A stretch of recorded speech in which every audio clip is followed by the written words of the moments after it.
샬롬 6월 10일 매일 말씀 묵상입니다. 벌써 주말 아침이 밝았습니다.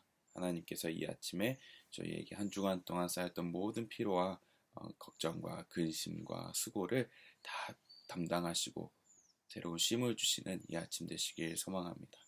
오늘은 계속해서 나라를 두고 주시는 하나님의 말씀들 함께 묵상하기 원합니다. 하나님께서는 각 나라들을 택하셔서 쓰시길 원하시는데 그 민족들을 향해서, 그 나라들을 향해서 바라시는 것이 무엇인지 함께 나누기 원합니다. 오늘 본문 말씀은 시편 96편 7절부터 10절 말씀입니다.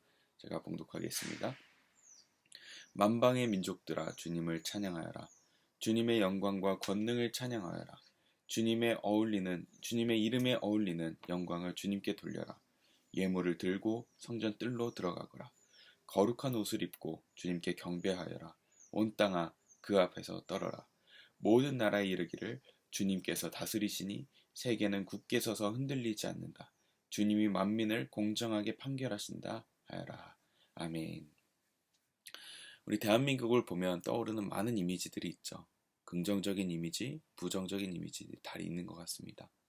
먼저 부정적으로는 정말 자살률이 참 너무나 높다는 것, 그리고 특별히 앞으로 다른 나라와 비교했을 때 출산율이 너무나 저조해서 미래 세대의 소망이 없다는 것, 그리고 불공정한 세상들, 어떤 판결들, 이런 많은 것들이 우리나라에 부정적인 이미지로 자리 잡고 있습니다.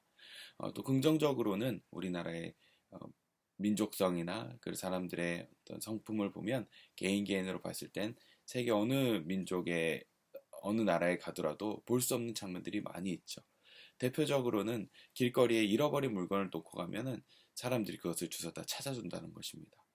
또 한편으로는 카페나 어디 공공장소에 가서 절대 볼 수 없는 장면이 식탁 위에다가 자신의 휴대폰을 놓고 간다는 것.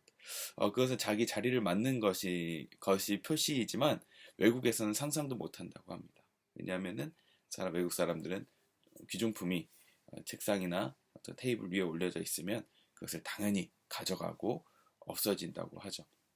그래서 외국인들이 우리나라에 오면 놀라는 장면 중에 하나가 카페에 갔을 때 노트북이나 핸드폰을 자리에 놓고 잠시 자리를 비우는 것. 이건 상상도 못하는 일이라고 합니다.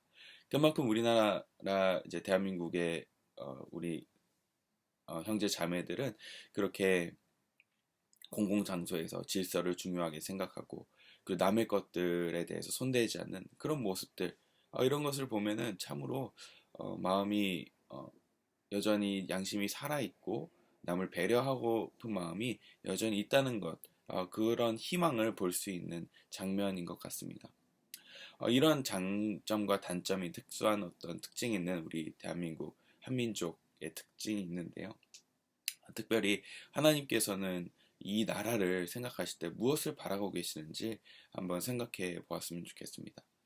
특별히 대한민국을 향한 하나님의 순전한 뜻이 있겠지만 일반적인 측면에서 각 나라를 세우셔서 하나님께서 그 나라를 세우신 이유, 그 목적을 오늘 한 번 더 생각해 보고자 합니다.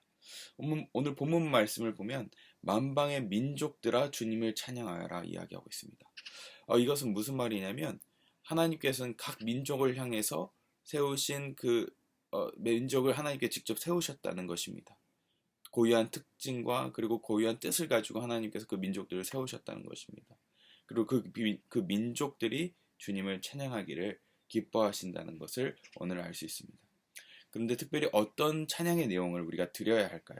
오늘 본문 말씀에 그 말씀이 숨겨져 있습니다. 오늘 먼저 하나님께서는 그 민족들에게 주님의 이름에 어울리는 영광을 주님께 돌려라.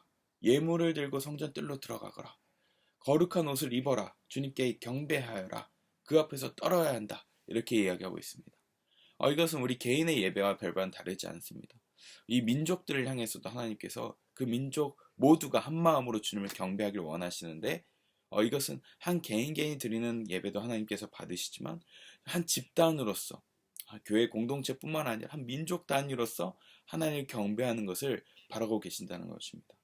우리는 지금 믿지 않는 사람이 너무나 많기 때문에 우리만 믿는 자들이라고 생각하지만 사실 하나님께서는 이 한 민족의 구성원들이 다 같이 모여서 주님을 경배하는 것을 하나님께서 원래 바라고 계신다는 것입니다. 민족들이 모여서 주님을 찬양하는 것, 그것을 상상해 보셨습니까? 이 대한민국의 모든 국민들이 함께 모여서 주님의 이름을 한 목소리로 높이는 것 상상해 보셨습니까?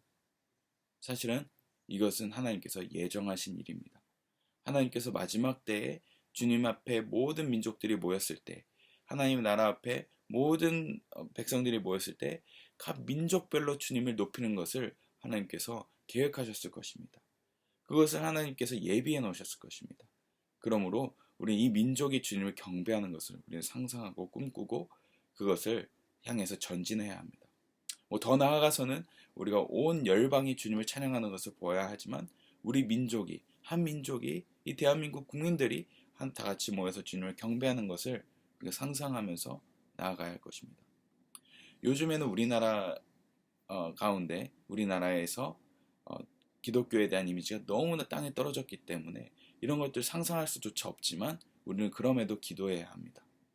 여전히 하나님께서 이 민족을 향한 뜻이 있으시고 계획이 있으시고 그것을 이 민족을 향해서 특별히 쓰시고자 하는 그 목적이 있음을 우리는 믿고 기대하고 또 기도해야 할 것입니다.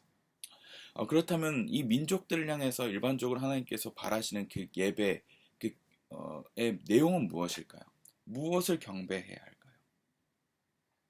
10절에 보면 이렇게 기록되어 있습니다. 모든 나라에 이르기를 주님께서 다스리시니 세계는 굳게 서서 흔들리지 않는다. 주님이 만민을 공정하게 판결하신다. 아멘. 하나님께서 각 나라에게 바라시는 모습은 특정한 어떤 주제가 있습니다. 어떤 내용으로 경배하기를 원하시냐면 바로 공정하게 판결하는 것. 즉 정의와 공평. 이것을 하나님께서 나라에게 원하신다는 것입니다. 온 민족이 다 나와서 주님을 경배하고 찬양하는 것. 이것을 원하시지만 그 경배의 내용 자체는 무엇이냐면 공정과 공평,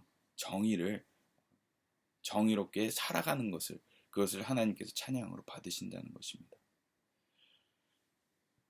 우리는 하나님께 예배하고 경배하는 것, 예배의 자리 주일날 나와서 예배하는 것만이 하나님을 경배하고 예배한다고 생각합니다. 그러나 사실은 하나님께서 받으신 진정한 예배는 공평과 정의, 그리고 공정한 판결, 이것이 주님께서 받으신 예배라는 것입니다. 우리 나라가 이 공정함, 공평함, 그리고 정의가 일반적인 것으로 누려지기를 소망합니다.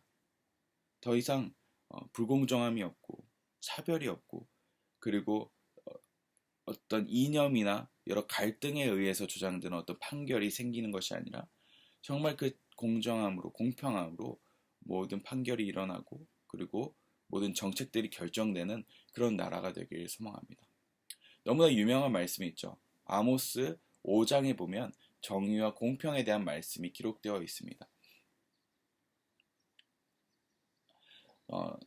아모스 5장 21절에서 25절에 보면 24절에 보면 이런 말씀이 있습니다. 나는 너희가 벌이는 절기 행사들이 싫다. 역겹다. 너희가 성회로 모여도 도무지 기쁘지 않다. 너희가 나에게 번제물이나 곡식제물을 바친다 해도 내가 그 제물을 받지 않겠다. 너희가 화목제물로 바치는 살찐 짐승도 거들떠보지 않겠다. 시끄러운 너의 노랫소리를 나의 앞에서 집어치워라. 너의 검은고 소리도 나는 듣지 않겠다. 너희는 다만 공의가 물처럼 흐르게 하고 정의가 마르지 않는 강처럼 흐르게 하여라. 아멘. 무슨 말씀입니까? 아무리 예배하고 찬양하고 주님을 경배하는 노래를 부를지라도 그 나라 가운데 공의와 정의가 없다면 하나님은 그 예배를 기뻐 받으시지 않는다는 것입니다. 어떤 표현을 하십니까? 공의가 물처럼 흐르게 하고 정의가 마르지 않는 강처럼 흐르게 하라. 끊이지 않도록 공의와 정의가 편만하도록 이 나라를 만들어라 라고 말씀하고 있지 않습니까? 그렇지 않는다면 아무리 너희가 예배하고 찬양하여도 나는 그것을 받지 않는다라고 이야기합니다. 반대로 이야기는 무슨 말입니까? 하나님께서 기뻐 받으신 예배와 찬양은 바로 삶 가운데서, 우리 나라 가운데서, 우리 민족 가운데서 이런 공의와 정의가 편만해질 때, 그때 드리는 찬양과 경배는 하나님께서 기뻐 받으시고 흡족해 하시지만 삶에 아무런 변화 없이, 삶의 공정함이 없이, 삶의 공평이 없이, 삶의 공의가 정의가 없이 드리는 그 예배는 울리는 꽹과리와 같다고 하나님께서 말씀하시는 것입니다. 그러므로 우리가 기도해야 하는 것이 무엇입니까? 이 나라, 이 민족이 주님께 돌아오는 것, 이 모든 민족, 백성 한 사람 한 사람들이 주님께 돌아와서 구원받고 경배하는 것도 기도해야 하지만, 한편으로 더욱 우리가 나라와 민족을 위해서 기도해야 하는 것은, 하나님, 공의가 물처럼 흐르게 되고 정의가 마르지 않는 강처럼 흐르게 되는 나라 되게 하여 주시옵소서 라고 기도해야 하는 것입니다. 이것은 너무나 큰 얘기 아닙니다.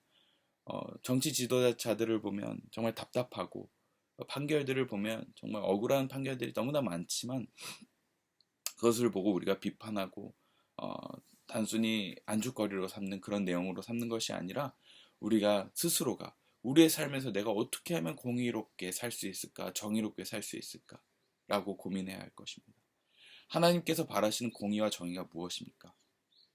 공정한 재판을 바라시지만, 더 나아가서는 약자와 소외된 자, 그리고 고아와 과부와 나그네들을 보살피는 것, 그것이 하나님께서 이스라엘 백성에게 바라셨던 공의와 정의입니다. 우리의 삶 가운데, 우리 주변 가운데 소외된 자들이 누구입니까? 우리 주변 가운데 불공정하게 대우를 받은 사람이 누구입니까?